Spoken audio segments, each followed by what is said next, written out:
Welcome to your IVF Abroad podcast, where I will share, educate and empower you on your journey with infertility and IVF abroad. I'm Emma Haslam, your host, mum via treatment abroad and the IVF Abroad expert. Since the birth of my son in 2018, I have made it my mission to make fertility treatment more transparent, accessible, supported and affordable. I now help people around the world just like you to find a safe, best fit clinic, have fertility treatment and achieve their dreams of starting or expanding their families. And I'm here now to help you too.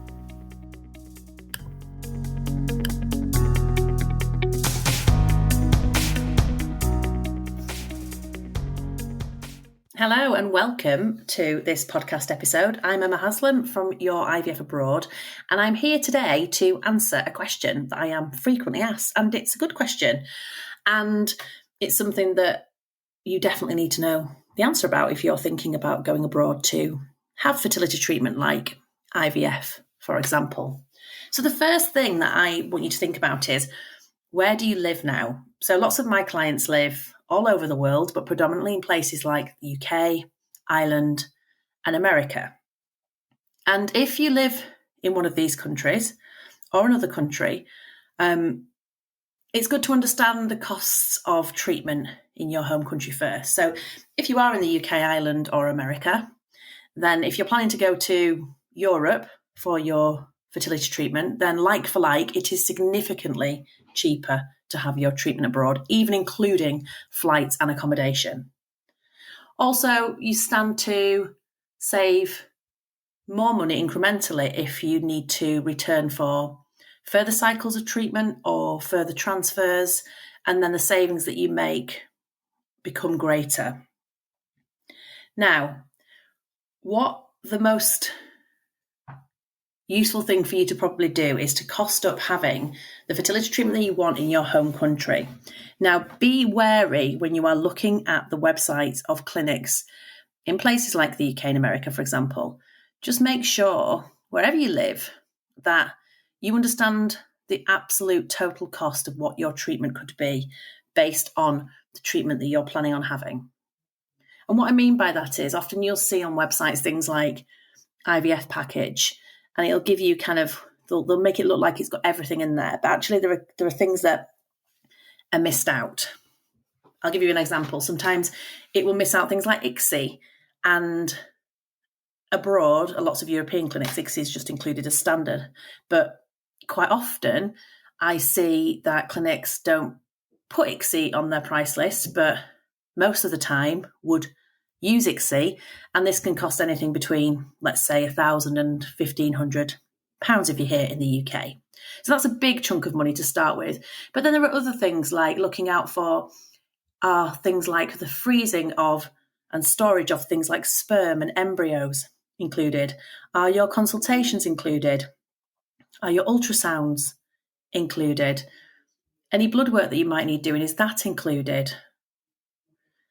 There will be a HEFEA fee if you're here in the UK. And just really going through with a fine-tooth comb, speaking to the clinic and finding out everything. Plus, then you're going to need to spend money on medication. Medication can be anything for fertility treatment from between £500 a cycle to £2,500 a cycle. And nobody can tell you what that's going to be until you get the prescriptions from the clinic that you choose. Now, I do have an online fertility pharmacy service.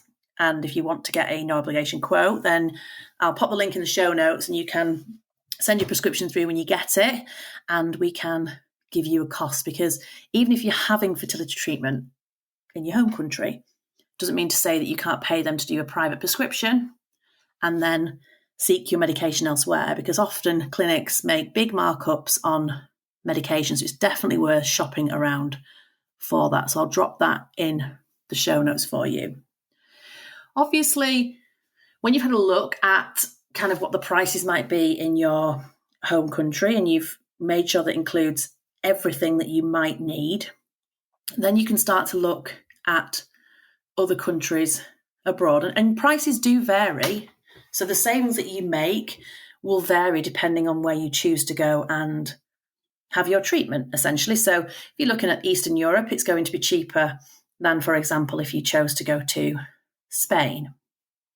But like for like, even including flights and accommodation, it should be significantly cheaper. And I've had clients save anything between 50% on their total cost of treatment and a third, and as low as, let's say, between £1,000 and £2,000, again, depending on where they're going. So, this is significant amounts of money we're talking about here, aren't we? There was some research done by the Fertility Network in 2023, where they researched what the average cost of a full cost of or total cost, should I say, of a round of IVF was. And it was something like £13,750, which is obviously a huge amount of money. And that's obviously an average. So there will be some that are more and some that are less. And I see this too when people come through to me who've had treatment in the UK or America privately. I mean, in America, the prices are, let's stick another $5,000-$10,000 on that as an average. So, the savings for people outside of the UK and Ireland, if you're in places like America, are huge. Also, if you're planning on going to have something like egg donation abroad, then those savings are even bigger by going abroad. So it's definitely worth exploring. Don't let the flights and accommodation bit put you off. And of course, you can be savvy. You don't have to stay in a 5-star hotel unless you want to, but, maybe a 3-star is okay. Think about not traveling in school holidays, and maybe you don't travel in peak summertime. All those kind of things will help to bring costs down for you as well. Avoiding any bank holidays in the country that you're thinking about going to, any main big events, and being a little bit flexible perhaps about when you go for your treatment will also help to keep those costs down. And in reality, the first time you go, if you're going to go and have egg collection and a transfer, for example, you might be needed for 10 to 12 days. But if that wasn't successful and you had embryos in the freezer, or you were successful and you wanted to return for trying for a sibling round, then you would only be needed to go for a couple of days after that. So you don't have to go for as long each time. So, of course, your accommodation costs would come down, as would your medication costs.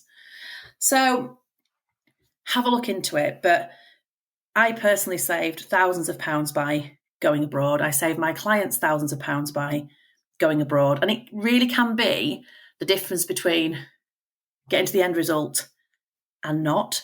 And I don't say this because I'm saying that if you go abroad, you're definitely going to have a baby. Like, no one can promise you that, can they? But if you can stretch your budget further with the right clinic that can, meet your medical needs and your personality and your budget, you're going to be able to stretch your budget further to have the treatment perhaps that you need to give yourselves more chance of getting a baby at the end of it, or babies at the end of it, because it is a numbers game, as you know. And for those that might be joining the podcast now who perhaps haven't listened from the beginning, if you don't know my story, we ended up going abroad to have our treatment, and the money that we had, we completely used on treatment abroad. And it took us 3 transfers to then have our now 5-year-old son.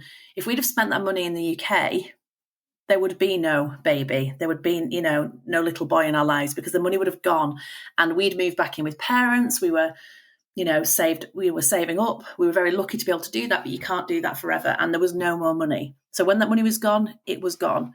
So we were one of the lucky ones. But also, by kind of taking that leap of faith and spending the money somewhere where our money went further, meant that we had more goes, and the more goes was something that we definitely needed, and we were lucky and we got there in the end. So, I don't want you to write it off as something that isn't going to be cheaper once you factor everything in. So I hope that this has been helpful. If you are enjoying the podcast and you found it helpful, I'd be so grateful if you just take a second to give me a review, please. It really would mean the world, and it just helps me to push this podcast out to more people. And as I said, I will drop the link to the online pharmacy service in the show notes as well, so that you can, when it comes to it, if you want to, get a no obligation quote, and let's see if we can save you some money on your medication too. Take care. Thank you for listening to your IVF Abroad podcast with me, Emma Haslam. If you're interested in finding out if IVF Abroad could be right for you, then download my free checklist at yourivfabroad.co.uk/who is IVF Abroad for.